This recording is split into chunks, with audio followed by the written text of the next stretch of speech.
तो पहले चरण का चुनाव है 27 तारीख को और बहुत इंटरेस्टिंग इसलिए हो जाता है क्योंकि पहले चरण में दांव पर 30 सीटें, ये वो सीटें हैं जिन पर मीनाक्षी 2016 में टीएमसी ने अच्छी खासी पकड़ बनाई थी और विधानसभा चुनावों में अच्छा प्रदर्शन यहां पर हुआ था। और देखिए 2019 के लोकसभा चुनाव में इन इलाकों में चुनावी परिदृश्य कैसे पलटता दिखा था और इसीलिए अब 2021 की जंग को लेकर बार बार ये कहा जा रहा है कि दांव पर बहुत कुछ है और इन सीटों पर दिलचस्पी न सिर्फ वोटर्स की बल्कि पॉलिटिकल पंडित की भी बढ़ गई है। टीएमसी के गुंडे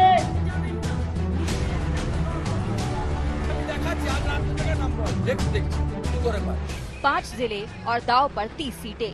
बीजेपी के लिए चुनौती पासा पलटने की है, अनहोनी को होनी कर दिखाने की है, करिश्मा करने की है, क्योंकि ये वो पिच है जिस पर ममता बनर्जी का परचम लहराता रहा है। इस पिच पर ममता अब तक अजेय रही है। 2016 में दीदी ने यहाँ ऐसी दमदार बल्लेबाजी कर दी कि 30 सीटों में से 27 सीटें टीएमसी की झोली में आ गिरी। कांग्रेस को 2 सीटें मिली थी, आरएसपी को 1 सीट मिली थी। बीजेपी और लेफ्ट का खाता भी नहीं खुला था। लेकिन ये तस्वीर एक पहलू है, दूसरा पहलू बीजेपी के लिए उम्मीदों भरा है।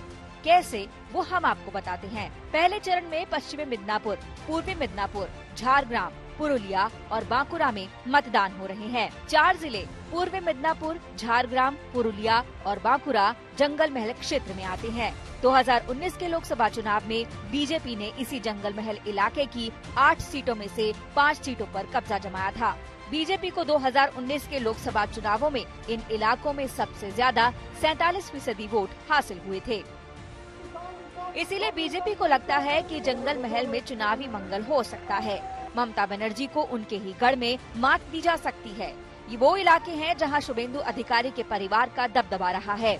इन्हीं इलाकों में पीएम मोदी ने एक के बाद एक 3 रैलियां की। अमित शाह ने धुआंधार प्रचार किया। पश्चिम बंगाल की तटीय अर्थव्यवस्था को तृणमूल की तोलाबाज और सिंडिकेट की सरकार ने बर्बाद कर दिया है। हल्दिया की क्या स्थिति बनाकर रख दी है, ये आप बेहतर तरीके से जानते हैं। हजारों लोग इतने छोटे से टाउन के अंदर परिवर्तन के लिए इकट्ठा हुए हैं, ममता को हटाने के लिए इकट्ठा हुए हैं, मोदी जी के समर्थन में इकट्ठा हुए। सवाल ये है कि जिस जंगल महल में लेफ्ट के वर्चस्व को ममता बनर्जी ने तोड़ा, वही कहानी क्या बीजेपी दोहरा पाएगी? जंगल महल में 2016 का नतीजा दोहराया जाएगा या 2019 का ट्रेंड आगे बढ़ेगा?